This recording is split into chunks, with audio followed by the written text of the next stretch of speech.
going on, guys? Mega Gig back with another video. We are with Witch Doctor today. A little bit of a change from melee units. Of course, this is kind of a melee build, I guess, in a way. I don't know, sort of. We're going to be going over the Archyr's build. I guess that's how you pronounce it. I don't know. I'm horrible with names.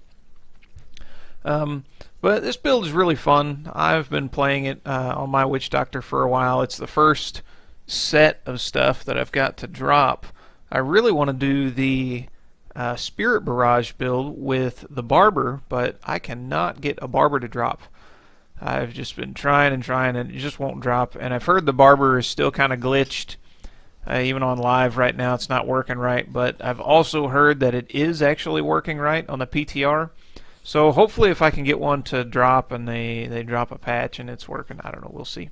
But anyways, today we're going over the Archyr's build. So we'll look at the set bonuses there. The first set bonus, the 2-set piece bonus, you summon a permanent Spider Queen that leaves behind webs, dealing 4,000 damage over 5 seconds. 4,000% damage, rather. And she's commanded to move wherever your corpse spiders are cast. We don't use corpse spiders, so we just kind of let her go off and do her own thing.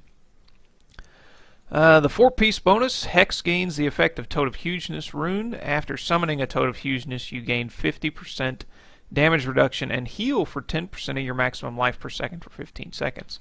So that's what that looks like. You get the Hex plus the Toad of Hugeness, and you can have at least 2 of those up at one time, I've noticed. I don't know if, I guess it doesn't really last long enough to have 3. Even with cooldowns. But I think 2's the max, but don't quote me on that. You could have more. Who knows? Anyways, the 6-piece set bonus, the damage of your creature skills is increased by 2,400%. And creature skills are Corpse Spiders, Plague of Toads, Firebats, Locust Swarm, Hex, and Piranhas. And the main things we're going to be using here are Firebats, Locust Swarm, Hex, and Piranhas. So basically everything but Corpse Spiders and Plague of Toads. So you can see the pieces we've got there. We're not using the headpiece, which means that in the cube we are using a Ring of Royal Grandeur. I'll go over that a little bit later. The reason why is because we're using the... I'm not even going to pronounce that. You can see what it is there. Locust Swarm and Haunt now deal their damage in half of the normal duration. So essentially doubling the damage, I guess you can look at it that way. And we also have a buff of increased Firebats damage by 12% on there. And I'm also reducing all resource cost, because this is a very mana heavy build, especially on single targets. And you'll see that when we get to the Rift Guardian, that you really struggle for mana about halfway through the fight. In normal big groups it's not too bad because of the passives we're using, but we'll go over that in time. You can swap this out for a cooldown reduction gem if you need to, or a diamond, I should say, but I'm using resource cost reduction there. And then the shoulders, we've got reduced resource costs again. And then the gloves there, we've got critical hit chance and damage, along with intelligence and vitality. Intelligence, vitality, and resist there. Reduce, and for the secondaries we've got reduced damage from melee and ranged attacks, both on 7%, so not too bad there. The pants for that, we've got intelligence, vitality, and armor. The boots, intelligence, vitality, resist all, and increase Firebats damage again, because that is going to be our biggest source of damage. And when it comes to the weapon, we're using a Sacred Harvester. Soul Harvest now stacks up to 10 times. So that is, you know, twice the intelligence gain, twice the armor per harvest. Yeah, the armor percent per harvest, so I guess that's 100%. Yeah, so that comes in handy. And we've also got reduced cooldowns by 9%. I could probably re-roll that, since cooldowns aren't a huge deal. I could probably re-roll that for... actually, I haven't looked at those stats in a while. But I could probably re-roll it for reduced resource costs, which would be more helpful. And then for the offhand, we're using the Vile Hive. Locust Swarm gains the effect of the Pestilence rune and deals 55% increased damage. So the increased damage is not a whole lot, but it's something. But the Pestilence rune is really nice. That means that it spreads. Where is it? We'll just go ahead and look at it. Pestilence rune. Locust Swarm has a 100% chance to jump to 2 additional enemies, so it spreads really, really fast. Now you notice we actually aren't using Locust Swarm down here. And that is because, well, it's in the cube, so I'll show you in a minute. Anyways, that's what we're doing. We've got mana regeneration there, critical hit chance, intelligence, and damage. I would reroll the damage for a more valuable stat, but I had to reroll to get a socket on there because this does count as an armor item. Because I tried to add a slot or a socket with that, and it wouldn't work. So I had to reroll for the socket to get more intelligence. I guess I didn't technically need the more intelligence, but, you know, it's there.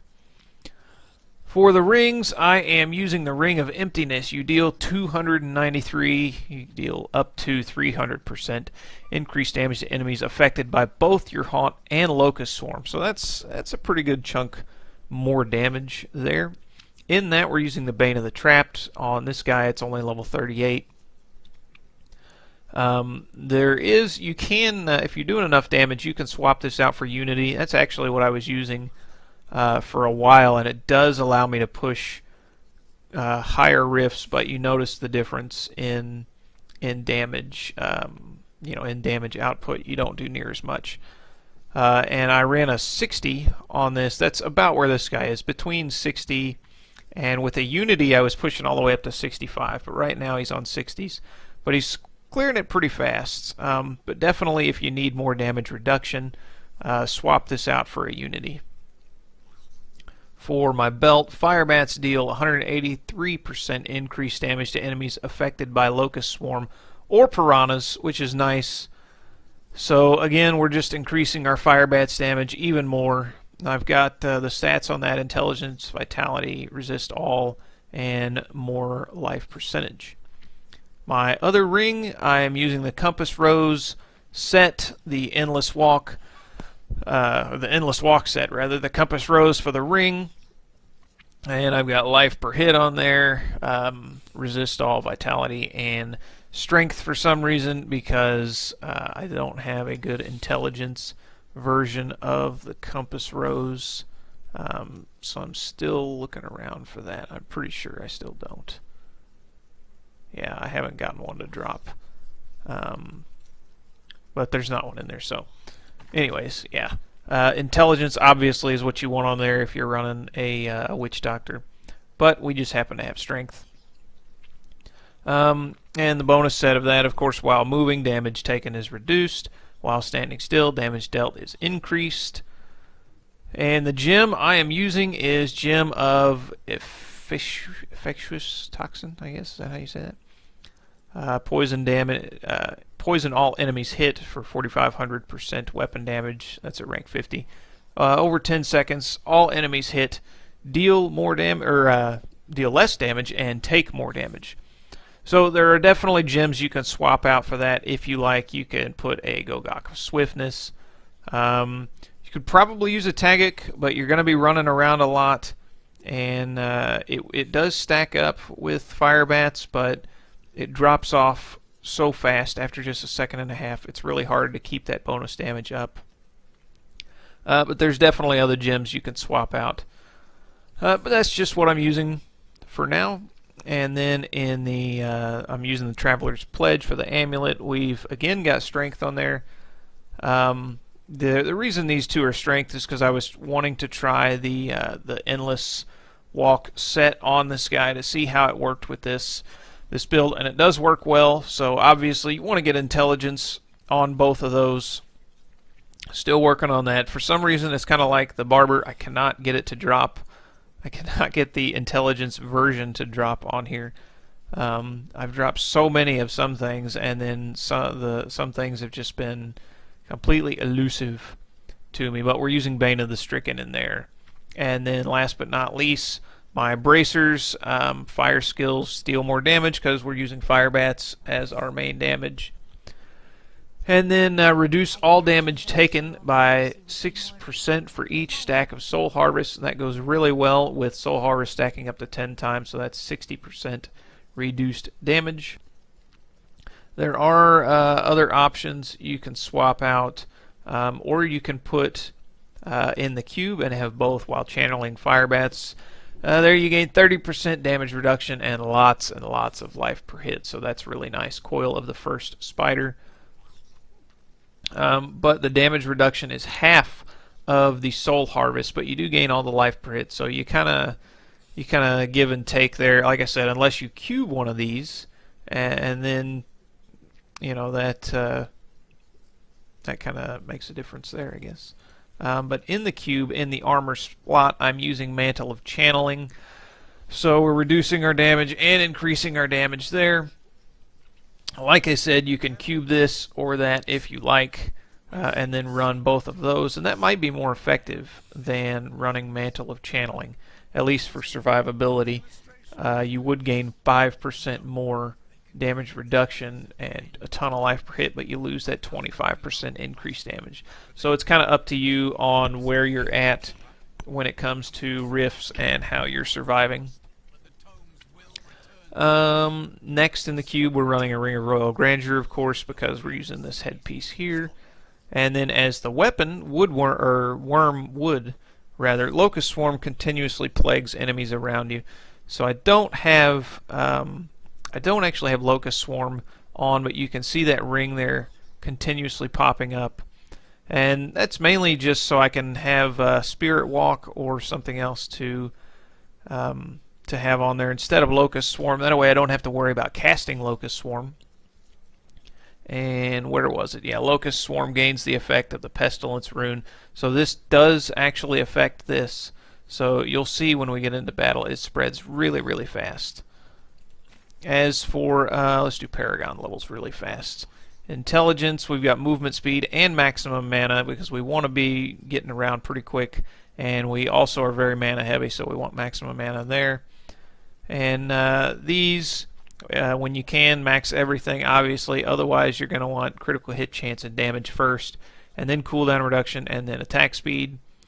Defense, go for resist all, and then either armor or life regeneration, and then life after that. Resource cost reduction, life per hit, area damage, and then gold fine last. Now on to the skills. On our left click, we have Haunt, Draining Spirit for the mana regeneration, because as I said before, this is a mana heavy build. And then we're using Firebats, Cloud of Bats. That rune is Call Forth a Swirl of Bats, so instead of going out, they swirl around you. And the damage increases every second up to a maximum of 850. So instead of spewing out the bats, they circle around you. It's kind of like a Barbarian Whirlwind, except you stand still while doing it, basically. Spirit Walk Jaunt is what we're using just to increase the duration by 1 second. Hex Jinx, summon a Fetish Shaman for 12 seconds.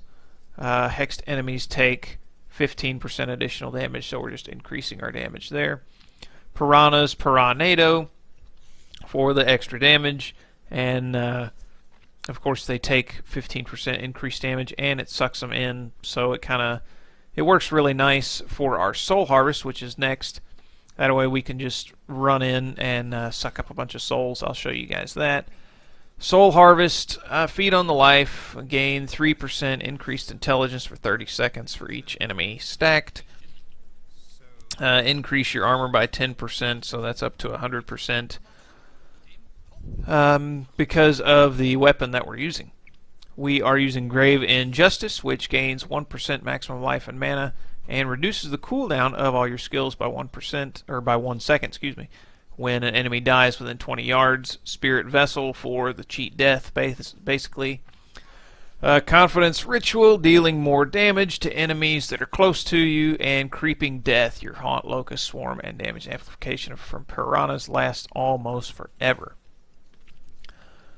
So that's pretty much the build you can see here for the Endless Walk set. We're dealing 100% increased damage. As we move, that goes down, but the damage reduction is increased. So when we're getting into fights, when we're running, we're taking less damage there. Then once we're in fights, slowly our damage starts to build and enemies start to die.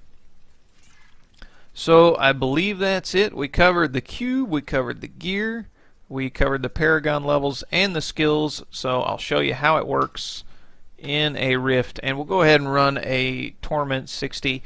I may die in this. We'll definitely complete it, but I may die because like I said, I switched out a Unity for a Ring of Emptiness. I can go over the Enchantress, but she's not really built. She can't die. We're using that, and right now I'm using this because that Demonic Slave is pretty OP, and I don't really have anything better for her. Chance to pull enemies towards her, and then I've just kind of thrown some... Well, we do have an Oculus Ring in her, and then I've just kind of thrown that there because I got rid of her Unity. And you can see the skills we're using there. And that's pretty much it. So let's get into it. We'll go ahead and run an Empowered Rift. You go ahead and throw your Haunt down on a couple of them. And you can see the Plague there is just automatically going down. Go ahead and cast your Hex and Piranhas. And then you can Soul Harvest. Am I going the right way? Throw down that. Just keep kind of throwing down Haunt as you go in. And since I have the Wormwood in my cube, I don't have to worry at all about casting Locust Swarm. You can see there it's just constantly going off. And you can see we're doing a ton of damage. But we are taking a decent amount of damage as well. And you have to really be careful on some mobs. Alright. Unless you get a Shield Shrine. We'll go ahead and cast our Piranhas. I like to throw down the Haunt once or twice and then cast Piranhas and then cast your Hex. That way they're all kind of grouped up. So, Haunt a couple of times for the mana regen, Hex, Piranhas, run in, start Firebats, and also hit your Soul Harvest. You can use your Spirit Walk to either get around faster or get out of a hairy situation. The Continuous Locust Swarm is also great for aggro, pulling in, because it'll go clear off the screen, and so it's great for drawing a bunch of enemies to you. Just start throwing down our Haunt there.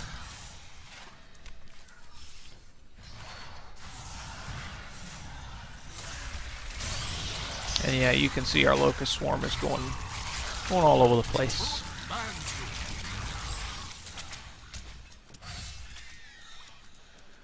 Now I do want to give a disclaimer, this may not be the perfect version of this build, and it certainly needs some tweaks when it comes to stats. Whoa! Because the strength on... try and stand in this as much as we can. Whoa! The strength on the amulet and the ring are not ideal. And they were just saved by our passive. And we may have to Spirit Walk out of here. There we go. Go ahead and cast Haunt. Ow, ow. This is usually a great floor.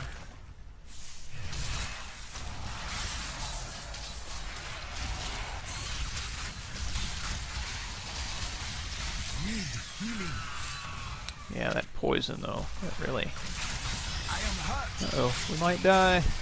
Potion.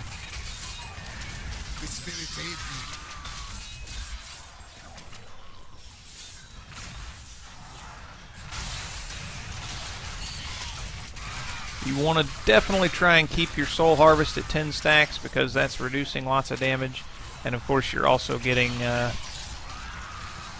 bonus damage as well that you're doing because of the gained intelligence. Ooh, couple of. Oh, that hurt. But we've got Haunt on a couple of them.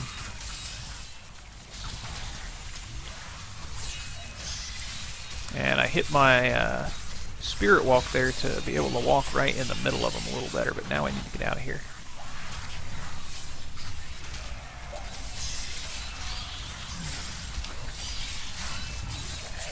And you can be interrupted. Uh-oh. Woo! You can be interrupted from crowd control effects. Your Firebats can be interrupted is what I'm trying to say. Alright, we got rid of one of them. There's the other one. Alright, so we haven't died yet, thankfully. Don't know which way I'm going. This is not the right way. If you're in big groups, feel free to cast whatever you want because your cooldowns are being reduced every time you kill something. So generally when I get in a big group, I go ahead and cast everything and keep casting everything.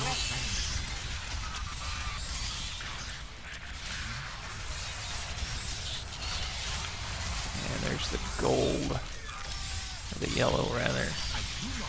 Where is she? There you can see we still ended up running out of mana because we spammed our skills. So you can cast everything, but don't go too crazy on casting things because you will run out of mana.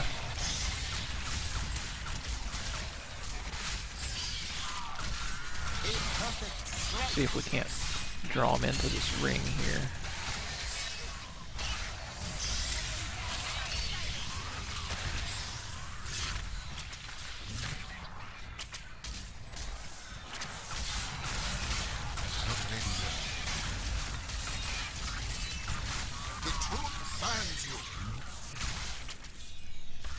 Go ahead and hit our Spirit Walk.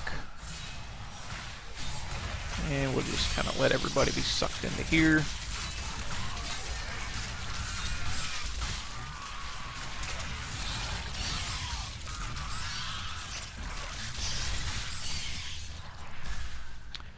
I do like to use the Spirit Walk to get around faster, but if you end up in a sticky situation where it's on cooldown after that, then yeah, it's kind of bad.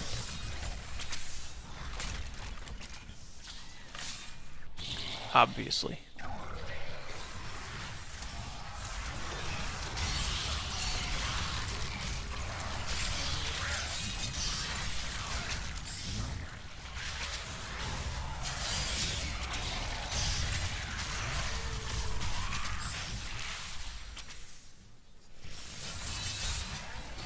Let's kind of get through here and aggro a bunch more enemies. We're casting our Haunt on a few of these guys as well when we get in here. Go ahead and cast our Spirit Walk. Uh-oh.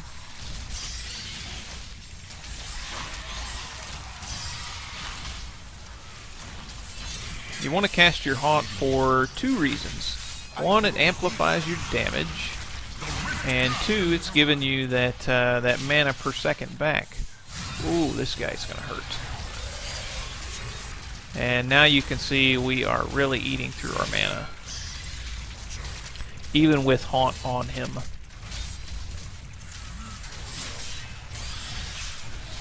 And Hex doesn't do a whole lot to him. So we'll go ahead and cast Haunt one more time. Whoa! Let our mana tick back up.